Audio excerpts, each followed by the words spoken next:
Hello, listeners. Welcome back to the In Our Bodies podcast. This is your host, Henry.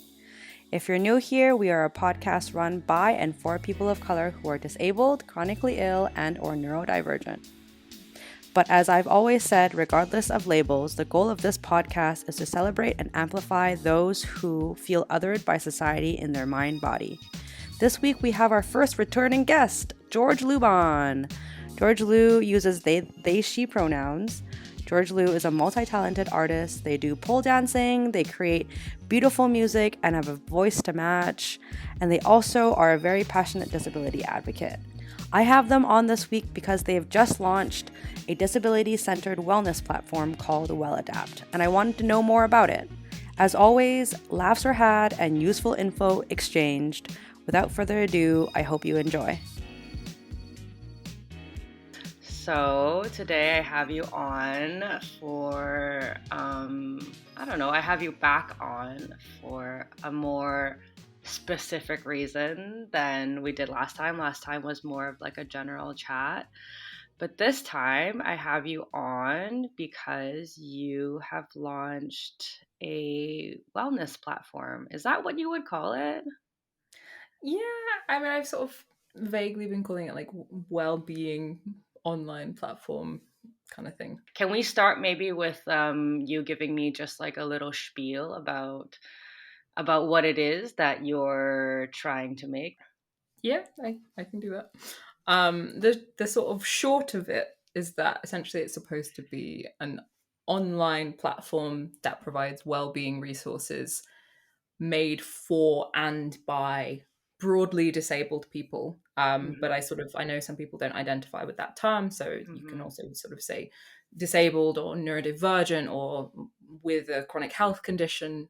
In general, that kind of grouping. And in terms of well-being resources, it's supposed to be in the long term sort of mental health resources and physical exercise resources, but in the short term, as we were speaking about earlier, we're starting with mental health just because we got to start somewhere. Yeah, and we have gone a whole 2 minutes and have not mentioned the name of it. So, George Liu, what is the name of this wellness platform? That's a really good point. It's called WellAdapt. Cool. That's awesome. Why do you feel why did you decide that you wanted to do this? Lots of reasons. I am disabled, and I guess I just got really tired of how most sort of well-being resources are very, very abled or non-disabled focused, Mm. and they don't say that out loud. What does that That's mean? What does like non-disabled focus mean to you? so. I guess slightly different things for mental health and for physical exercise. For Mm-hmm, mental mm-hmm. health, for example, I have done over the years a lot of mindfulness meditation. I find it really helpful for lots of different reasons. But mostly, like, for example, they'll ask you to sit in really specific positions with no sense of you may or may not actually be able to, or that may be really, really painful. Yeah. They make assumptions throughout about like you probably not being in pain all the time, and will say things like feel all of the comfort throughout your body, and in my head I'm Mm, thinking what comfort, like that's true. so I find just not just mindfulness meditation, even things like therapy, they are often created with this built-in assumption that you have good health, or that Mm, good health is the goal. um mm. I feel I could ramble a lot about places where that has been the ableist, in my opinion. But I'll Mm. move on to the sort of physical exercise. I feel like is more sort of obviously non-disabled focused. Just Yeah. things like if you have low mobility, finding exercise resources is just really, really hard. Yeah, Um, nobody even talks about or considers stuff like that, right? yeah, exactly. I think I mentioned the last time we spoke, it took me like 5 years of no exercise. And then I finally found a pole dance instructor that Mm-hmm. had a similar condition to me and was finally able to exercise at all. Yeah. Um, and just, I think that experience was probably a large part of me being like, well, actually, people do know how to do this. Mm-hmm. People do know how to exercise with certain conditions.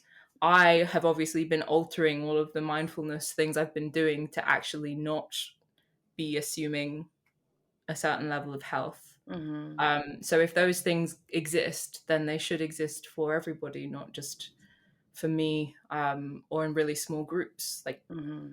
if you're going to learn fitness from a disabled fitness instructor, mostly that's got to be like 10 people tops in one class. And I guess I just want to like make this broadly available, like it is broadly available for abled people. Yeah.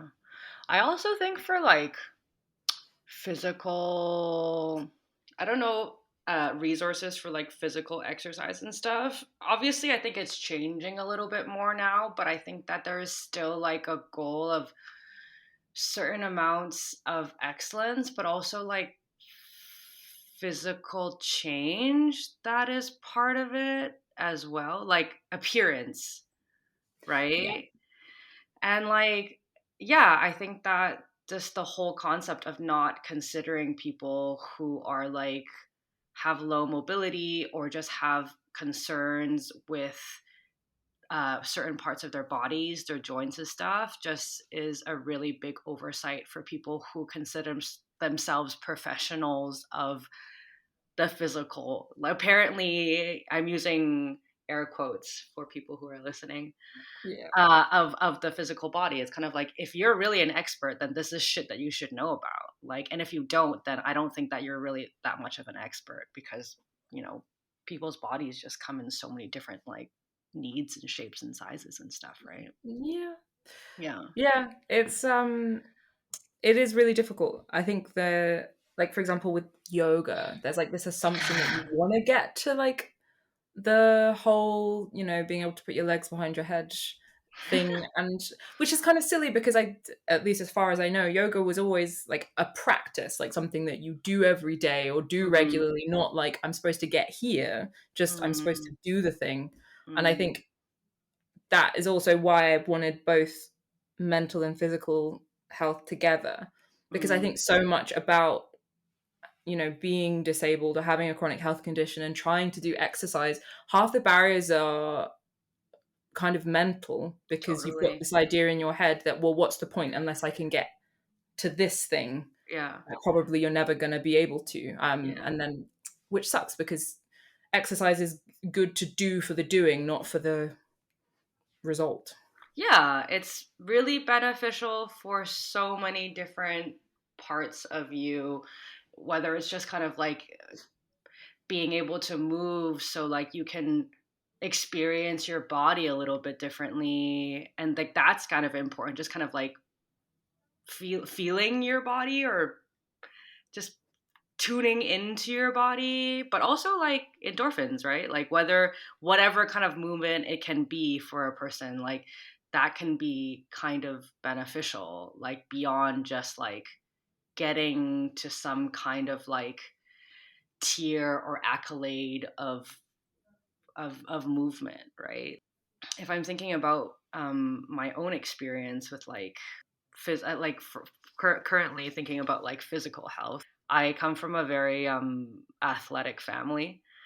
Mm. Yeah, my parents like swim and play badminton and go to the gym. All my sister, like snowboard, skis, blah blah, like mountain bike. Like all of my cousins have always done a lot of sport.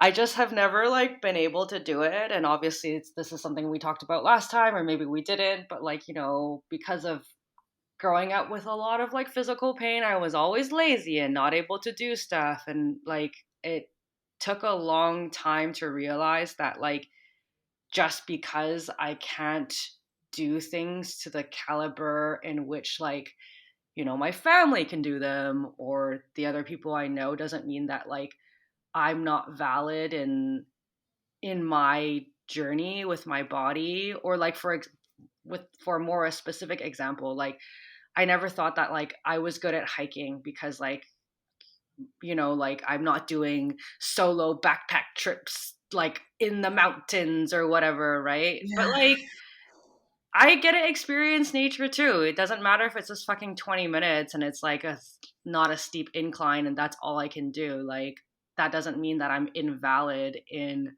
my abilities to experience nature. But I think that, like, I've been told that a lot in my life, right? And I find that really, it took like, I'm almost fucking 30, and it like took till now to really feel even able to say that out loud and feel valid and decide that, like, other people's opinions in terms of like what my relationship with my body was, like, like, their opinions of it didn't matter, you know.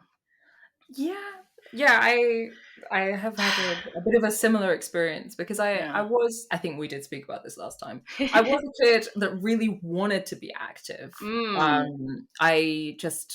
I'm not I have low mobility and chronic pain, but I don't find sitting still very easily, which is all Mm. sorts of interesting inside my head. Yeah. But it does take a really long time to just be like, well, I'm going to do what I can do, and that's, as you say, totally valid. And this is something I've been thinking about a lot, actually, in terms of Welladapt, because I was sort of trying to write down, I guess, like, it's a bit corporate-y, but like a mission statement or like a Yeah. vision. But hey, Um, like, the reason why corporate statements sometimes work is because, like, it is sometimes good to like boil down into section things and to like effectively communicate, right? Like, yeah, exactly. And I just been thinking a lot about, well, like, the goal is to sort of help people in general have, I guess, daily practices or weekly practices that over time give them skills that help them have a life that they enjoy. mm, But I think sometimes you can't gain those skills unless you know that they exist. And I yes, think it's such a big thing with disability and moving or like exercise, where because everybody you see doing exercise or any kind of sport, or as you say, just like hiking, is visibly usually totally abled, mm-hmm, and just like aiming for that high caliber. It's like it just doesn't even occur to you that there's like another way or another yeah, thing that you yeah, could be aiming for. And I yeah, think that's like so much, I mean, what I hope for Welladapt and it sort of being built by other disabled people is yeah, that hopefully that shows anybody who's like looking at the social media or any of the resources, like, look, this other disabled person, they made these resources, so yeah, obviously it is possible and obviously there is another way because yeah, they did it. So yeah, I guess I'm just really hoping that by being publicly doing this, yeah. it will start to like percolate in some people's heads that there is A another way to be way. considered, Yeah. I think that, like, there's so much, like, in our society, or in how I've experienced our society or the people around me, is that, like, oh, I can't do it to the caliber they can, so I'm just not considered at all, or I'm not expected, or I'm not like worked with, you know? Yeah. And I think that's the worst part. It's kind of like, as you were saying, like, you don't even know that's a possibility, because once you've, even took the time to like set the boundary, be like, hey, I can't actually, I've decided that maybe it's not in my like realm of possibility to like solo 50-pound backpack hike, like, and then because I've decided that that wasn't a thing, people go like, oh well, fuck you then, like, you, like, this is not a thing that you can do. Yeah. There's no consideration of like you, or like a person in the body they have, and how to actually just work with that, or work with like what maybe the certain individual wants from their body. There isn't even that option to dream or to consider it, right? Like, we've just decided, like, people have decided for us, like, to count us out often, Yes. you And know? then you learn that mindset in your own head. You count yourself out and then, Yeah. well, It's that's so reinforced, and it like fucking hurts my feelings sometimes when, yeah. like, sometimes, like, I remember there's this once, like, I was like humming and hawing about being able to like go to the lake with some friends because I love swimming, but it's a really complicated relationship with my skin. Like sometimes dipping in the water, I'll still do it, but when I come out, like my whole body will just burn for like a Oh. good 15 minutes, but then like I'll still want to swim because I love to swim. Yeah. But sometimes I can't, right? And like I I was really hurt. I was like kind of humming and hawing, being like, I don't know if I want to go to the lake.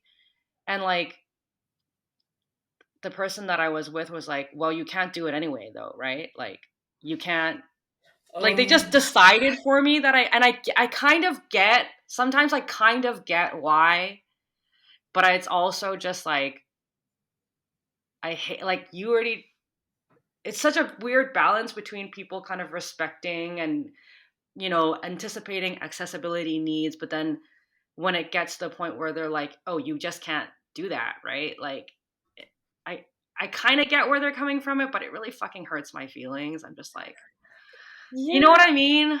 I do. And I've had to actually sort of like say to a few friends quite explicitly, like, it doesn't matter if you think I can't, still ask me. Yeah, Um, just because it does, it really hurts when people just count right? you out of things. It does hurt. Especially things you want to do, especially Yeah. things that you're interested in instead of like, and I get that maybe like, I don't know, half the time I really can't do it, but like, I don't know. It just makes me feel like people are like exhausted by my inability to do stuff or something. I don't know. Yeah.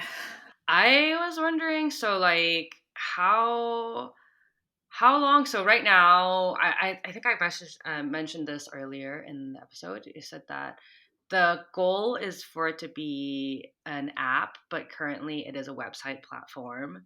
Yeah. How long has it taken so far to make Well Adapt? And like, is it just you? Like, who's coming up with this stuff? So how long? I can I can track back to so the I'm one of those people that has a lot of ideas about things they would like to do in Mm, terms of like business ideas. yeah. And um I think just because there's a lot of change I want to see in the world, and there's so many different Totally. things I could do to enact that change. I feel you. So Well Adapt, I guess, officially was decided on as the thing I should like stick to. Hmm. Was there was like a grant, I think it was called like the Young Entrepreneurs Grant in the UK, and so Cool. I had to pick something because I had to pitch something for the grant, and that Cool. was like, oh, I can't, last year summertime. What month Was is it it? last summer? I remember when you very initially kind of gave a little call out on Instagram asking about, like, I think you were already like you were thinking about it. I don't remember what you were asking like your Yes. people like in terms of resources or whatever, but yeah. Hmm. Has it been a whole year already? No Yeah, way. it was, so that was definitely September last year. Okay. And I was asking people to fill out a market research survey with the intention Yes. of being like, I'm going to put it on this grant application. But that grant application, actually, the deadline was before I managed to get my act together with the with the market research. But I did use that market research to apply to another grant, which I actually Yes. did get. So Yes. thank you, everybody who filled that in, because genuinely, Yes. Good. Good. it really helped. I remember doing that. Yes, okay, it was a survey. Yes, I remember that. Yeah. Good, good, good. So yeah, roughly like a year. Wait, what month is it? Like a year and a bit. Mhm. Um, and I guess I didn't really get started on anything properly until that grant came in. Okay. That did happen, and that was at the beginning of this year. So Okay. this year-ish. And I've worked with a few different people to sort of get things started. So like I worked with like a web designer who's also an accessibility specialist, Cool. um, called Hannah, who's been really, really great. And so she sort of helped me get the first bit of the website up. And then my partner, who is lovely, is also like an engineering manager. So they did the first sort of web development for the first version of the website for free, which was Cool. amazing, and I'm very, very lucky. Yes. Yes. And then I used that website to get more funding. And now I'm working with somebody who's also really great, but not my partner, because I can't keep asking them to do things for free. Fair. Yeah. Still Hannah for the accessibility and the design, but a different web developer who is really great, who is visually impaired, so like really, really valuable in terms of like helping me make sure that the website is really, really usable with screen readers and stuff like that. So I Super really cool. lucked out. Awesome. How did you Yeah. find these people? I found both Hannah and Pankaj, who is the current web developer, on Upwork, which is Upwork. like a freelancer platform. Cool. Which just makes things a bit easier, because then you don't have to like figure out contracts and stuff like that. Nice. I'm doing so. I did also on Upwork hire someone to write the first mindfulness series, and then I was going to do like some edits, but I just couldn't. I guess I don't think I realized how much my opinion was going to matter there, and basically I had to scrap it and just write it myself, because it's Fair. so important to me that it's as inclusive as is humanly possible. And I don't think I realized how difficult it was to communicate to another person what I meant by that level of inclusivity. I think inclusivity / accessibility means different things to different people, right? So and communicating that, even like with like feedback and edits, it wasn't working. So I sort of just took what they gave me, and maybe I'll use it for something in future. But I've been doing that writing myself, and then I have some lovely people helping me with user testing. I'm actually going to do a little bit of a shout out now, because I do need more user testers and before we launch. So if anybody is disabled or neurodivergent or has a chronic health condition and they would like to user test some mindfulness meditation for free, then just do drop me a message either on the Well-Adapt Insta or on our website. There's like a little sign up form, well-adapt.com. So please do let us know.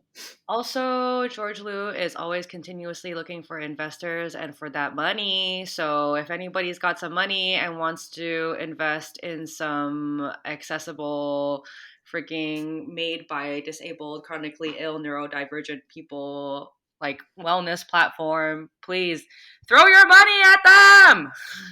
Yes, please. Yes, please. Yeah. Oh, speaking of so creating like mindfulness course, as we currently said on the website right now, it's just mindfulness course. There is no resources yet for physical health stuff. Yeah. Something that really piqued my interest is that I believe there is a course for mindfulness for chronic pain. Yeah.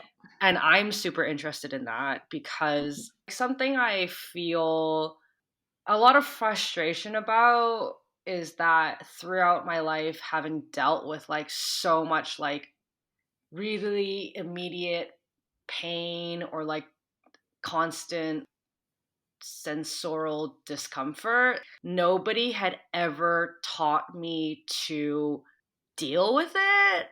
Really? I think sometimes, here and there, people have kind of been meditate, but never, but it's really hard when as you were saying before, I can't really sit still very well. I have a lot of chronic pain, and when I'm constantly itchy and also have ADHD and all of this shit, it's so hard. And I think I tried it when I was I don't know, a kid or a teenager, and without proper guidance as to kind of people were just go clear your mind and sit somewhere quietly. And I was just kind of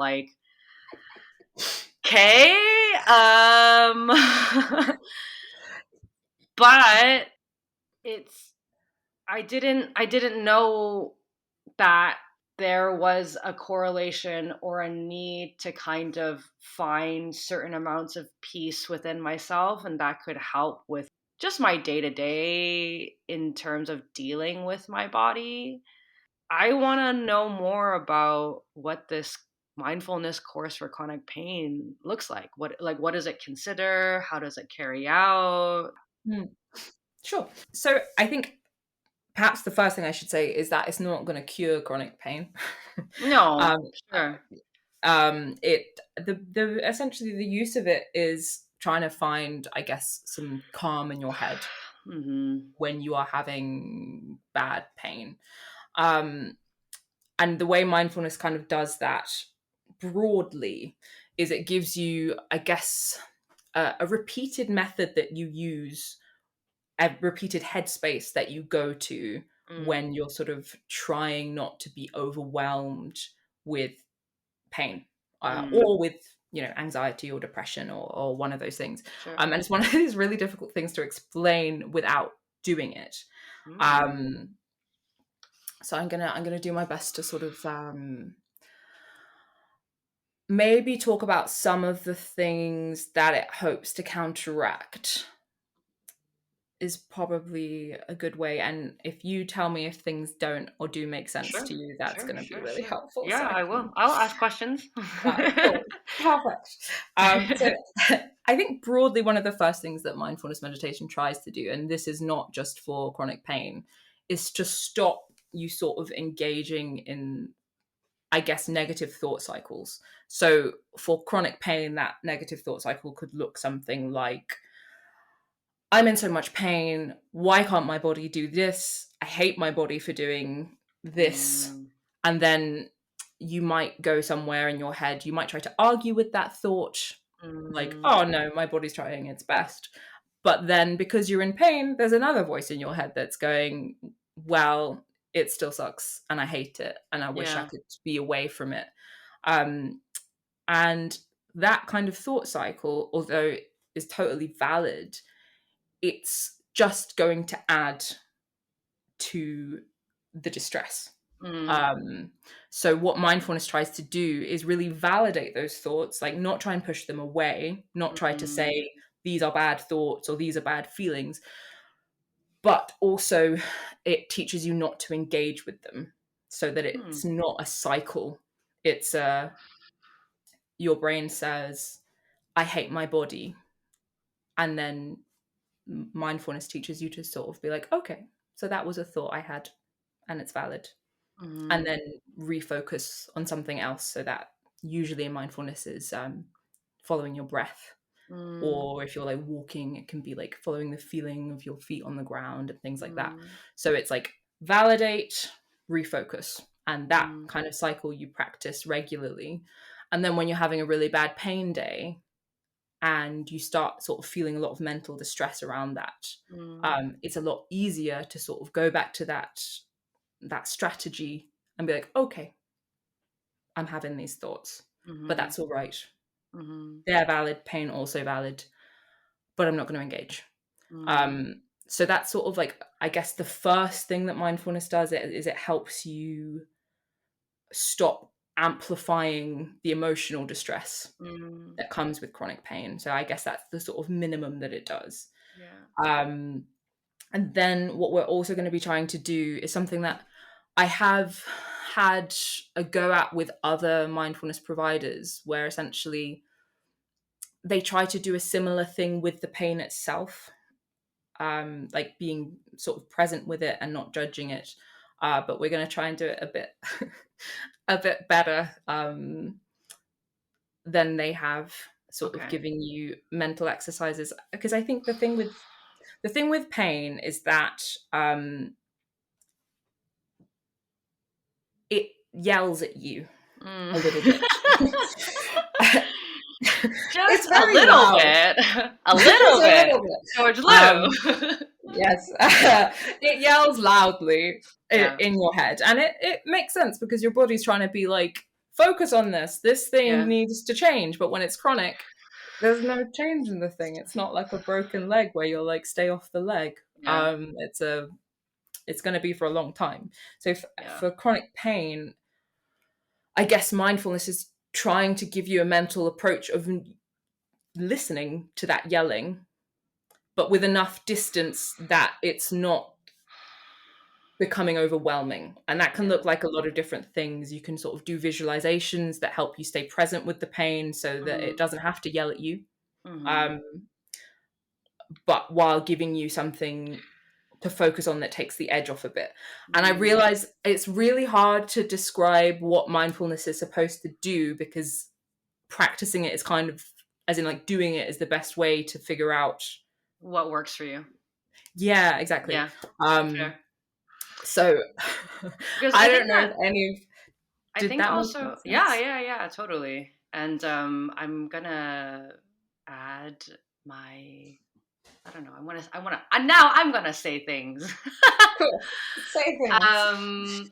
Yeah, I also think that like it's gonna just depend on what you usually have been doing to be managing your pain in the first place. Yeah. Some people get into really negative like thought cycles, right? And like maybe some of your like practices kind of will help just at least break that cycle, and that could then be helpful to kind of at least like not add like shit on top of already like a bad situation, right? Like you're already in pain. I think we also talked about this. Guys, go listen to the last episode. We talked about some great stuff.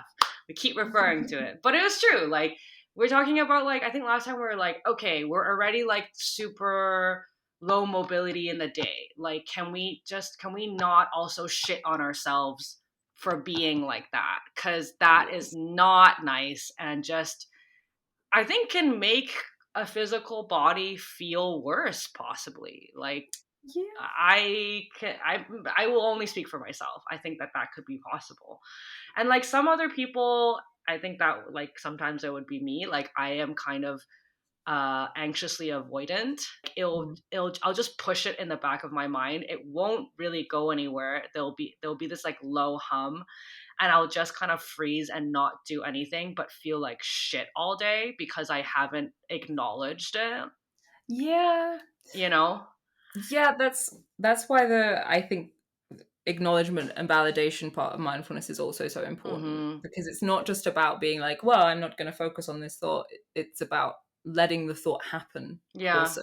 Yeah. And being like, it's okay. You're allowed in. I'm not going to engage with you, but we can say that to ourselves, and it's okay. Yeah. And building that so like what I was saying is kind of like, it depends on what your kind of base treatment of your, because you know we all try like I try to feel a little neutral about like whatever coping mechanisms we do have. I think we're always just trying to like keep ourselves safe in certain ways, but like from when you start from that place, it's like then you find maybe what can work better, whether it is like trying to break the like anxiety speaking cycles, or like for me like actually getting to a place where maybe I think mindfulness might help like build one's own confidence to self-soothe as well. Yeah. Is that correct? I don't know. I'm not the one making the app. I think so. I think the way I frame it in my own head, that kind of thing, I think also it's kind of like it's like building trust with yourself. Yeah, with those thoughts. With those parts of yourself that often we like decide to, I just only think about negatively, or just fucking completely avoid. Like, you know? Yeah, exactly. Yeah. And those thoughts, they get silenced so often. Yeah. And I think it's like creating a space for those to appear and not to, you know, am I allowed to swear? Yeah, please. Not tell those thoughts to fuck off. Just let them happen, and you know, like still treating them reasonably neutrally, but you know, not trying to avoid them, just letting them be there.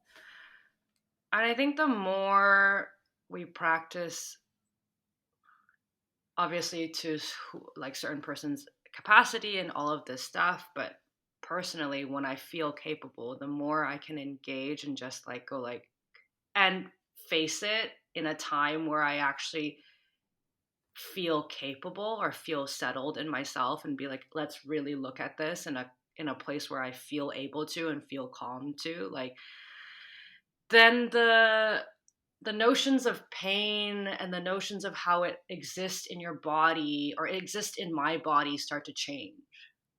You Yeah. know, like they start to sometimes be less frantic because, like, again, like physical pain or maybe like mental anguish or all of these things, they work in layers, right? They work in a lot of different layers. They're working on your ego, they're working on your a bunch of this stuff. And when you kind of get to work and come to a place and feel like you are a settled person to kind of like, I always see it as like separating these parts and who I am and speaking to them. Like it helps me a lot to be doing that. Yeah, I don't know. I find that helpful sometimes. Yeah, same.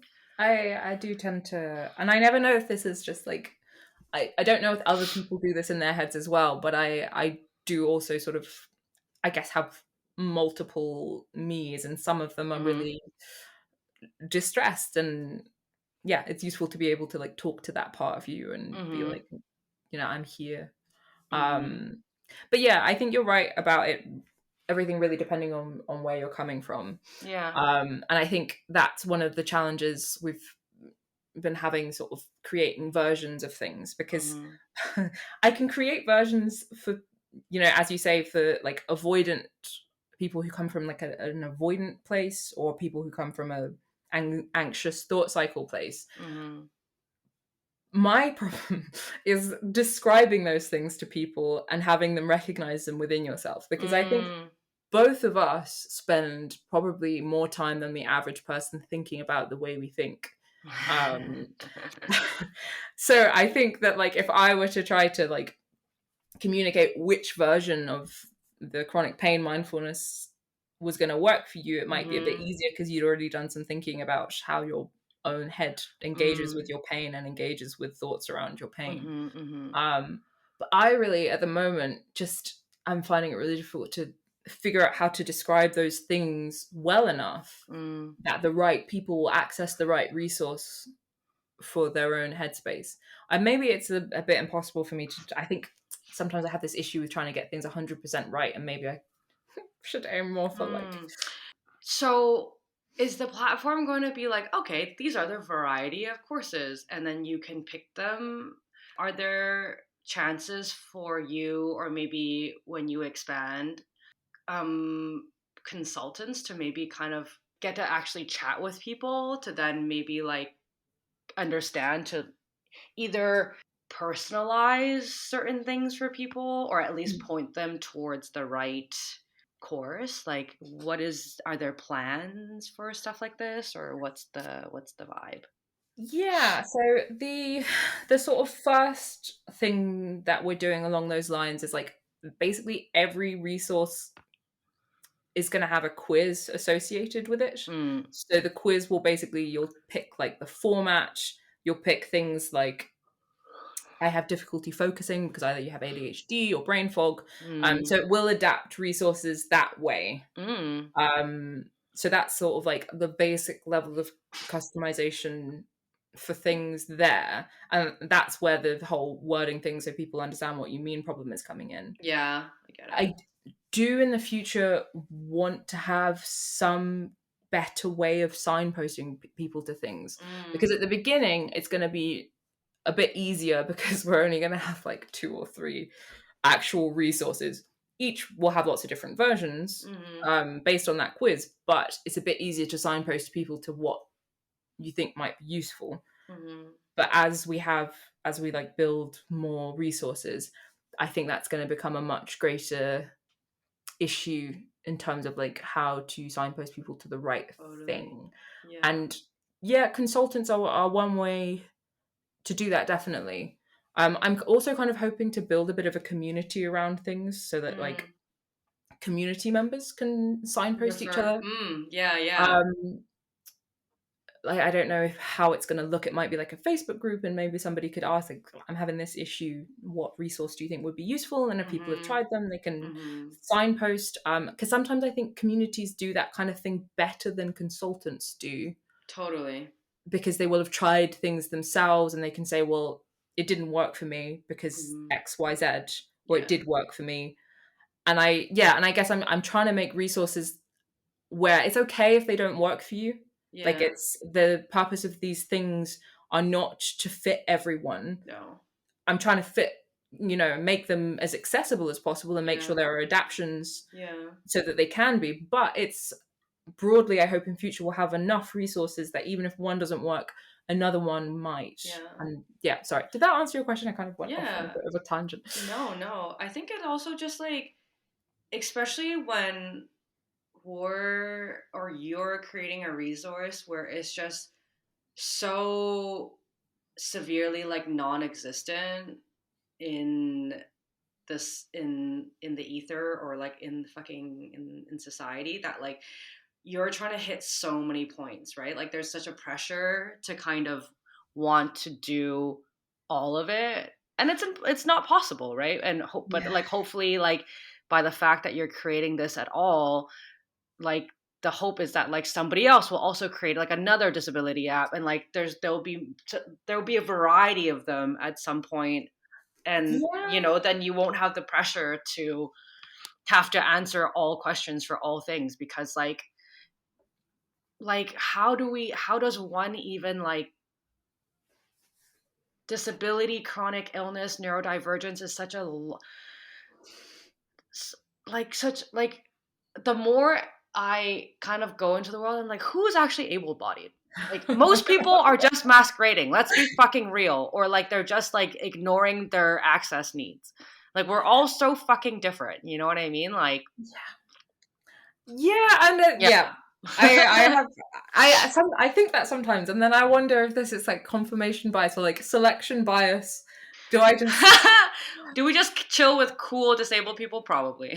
I was saying this, I'm polyamorous, and I was saying this to both my partners the other day, where it's like, if we have a friend, there's like a 99% chance that if they aren't already, like, out, that at some point they will come out as queer, neurodivergent, and or disabled, because we don't really have many friends that aren't, and most of the time when we do, they do later on realize that yes, they probably also do have ADHD or are autistic. Totally.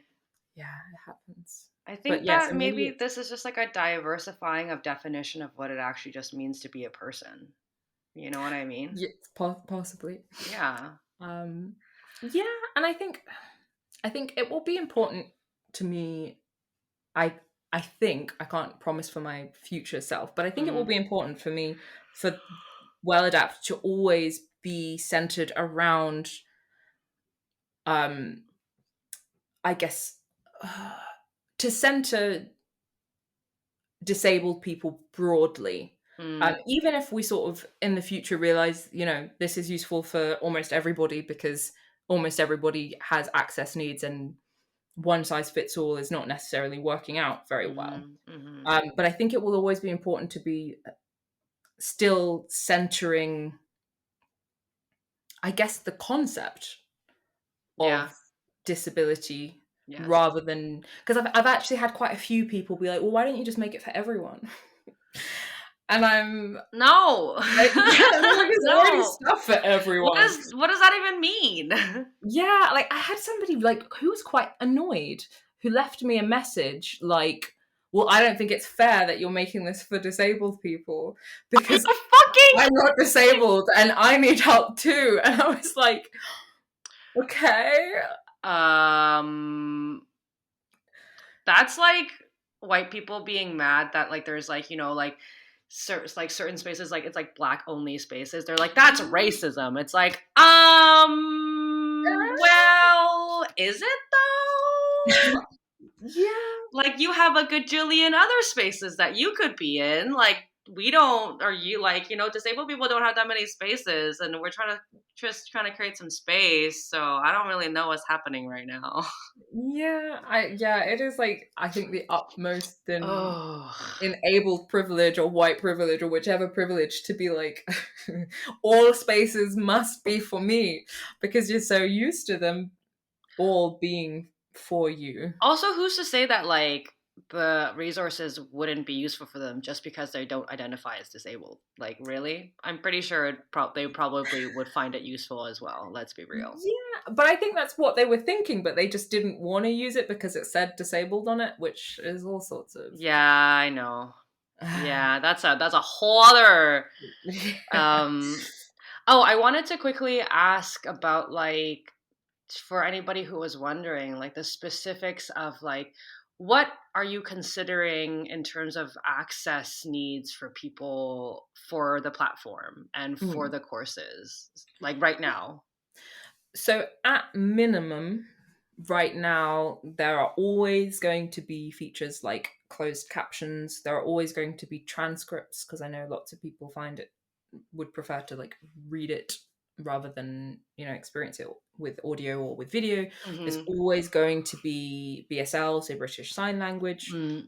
hopefully expanding that out to other sign languages too, but Mm-hmm. BSL first because I'm British and that's where I am right now. Right. Um, so those are the minimums. So always, I guess, trying to make sure meeting all kinds of sensory requirements Mm-hmm. is sort of bare minimum. Mm-hmm. Then for the first set of mindfulness meditations, there will be sort of to sort of make sure that we're not asking anybody to do physical things they can't. There's going to be a range of sort of physical options, so like walking or sitting or laying down, or an option for if you know you're going to need to chop and change those throughout.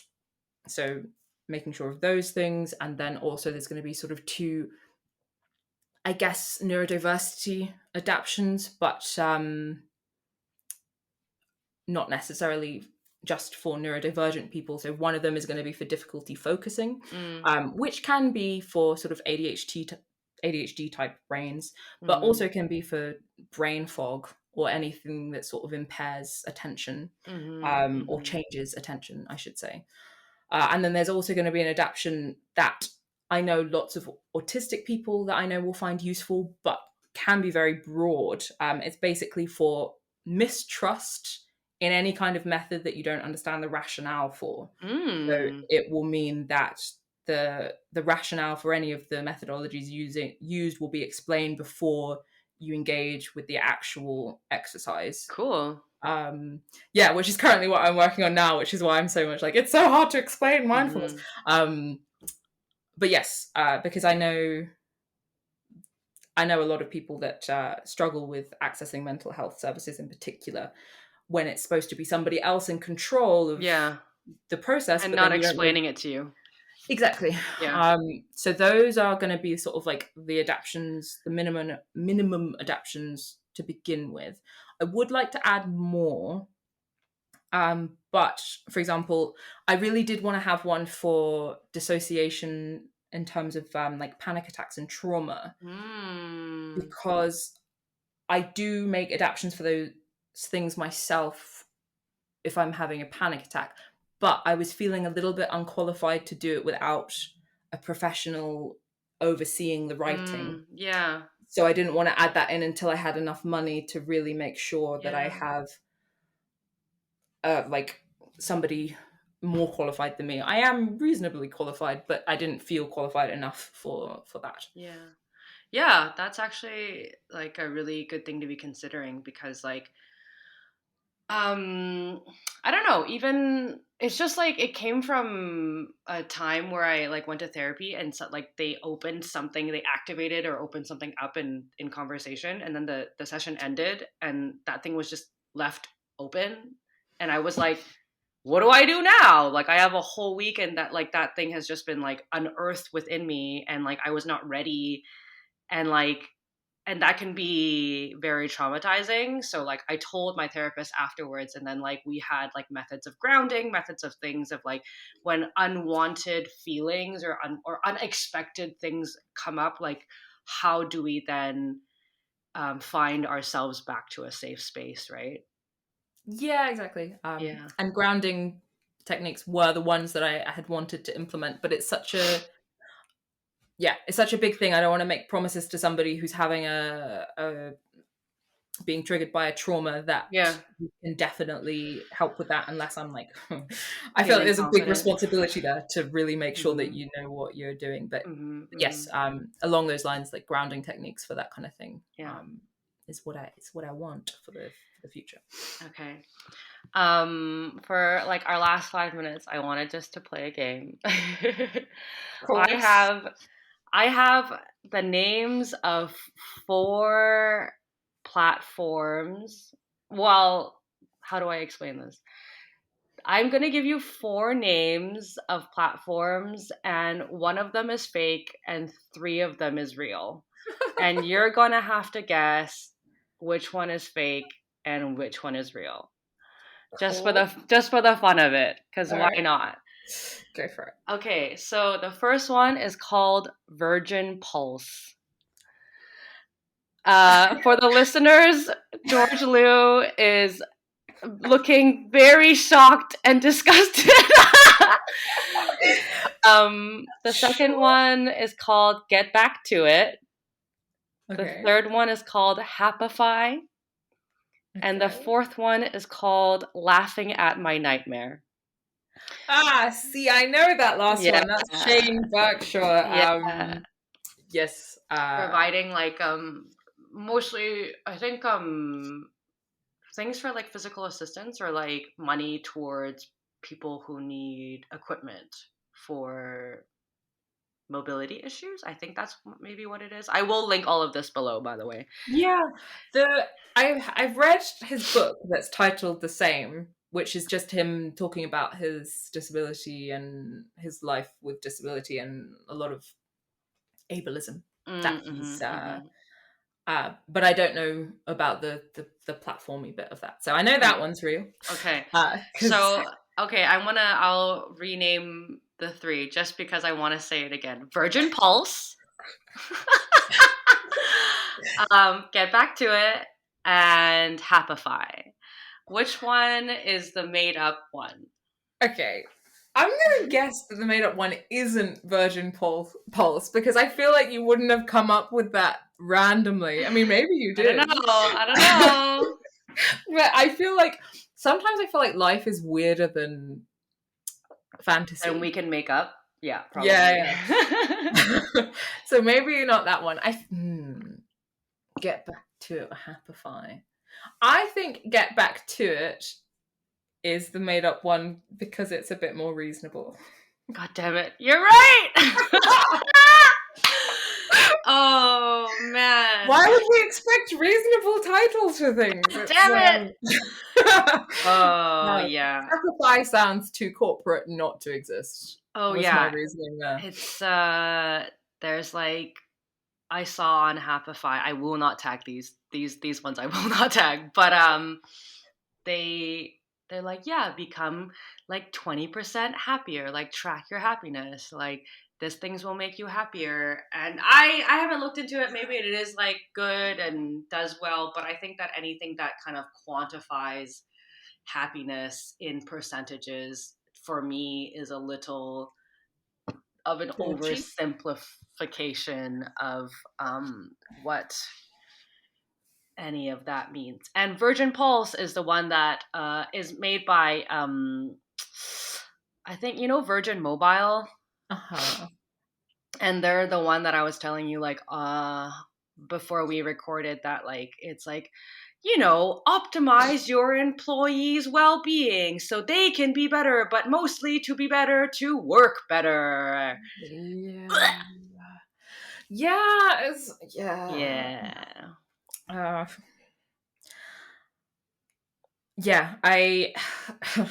Am I allowed to judge other companies now? I think overpromising is particularly with the Happify thing, I think it's really difficult. And I can vaguely see why they frame it that way from a marketing perspective, because you have very little time to explain to people what they're going to get out of using your resources. So I can, but it is just those percentages though, what does 20% happier even mean? I don't know. That was just in my kind of shallow research of it. I don't know. Maybe it is like an amazing application or is helpful, but I find it a little iffy to percentify happiness or what happiness even means. But that wraps up our conversation, George Liu. I always love talking to you. It's so nice. Thank you. It's great. Yeah, thank you for coming on. Thank you for taking the time. Congratulations for making this, for doing the damn thing. It's not easy. And yeah, I wish you all the luck for the future. Thank you.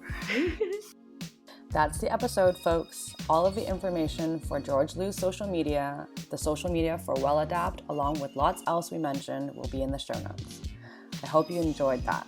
Chats with soft humans always really fills my soul. Until next time.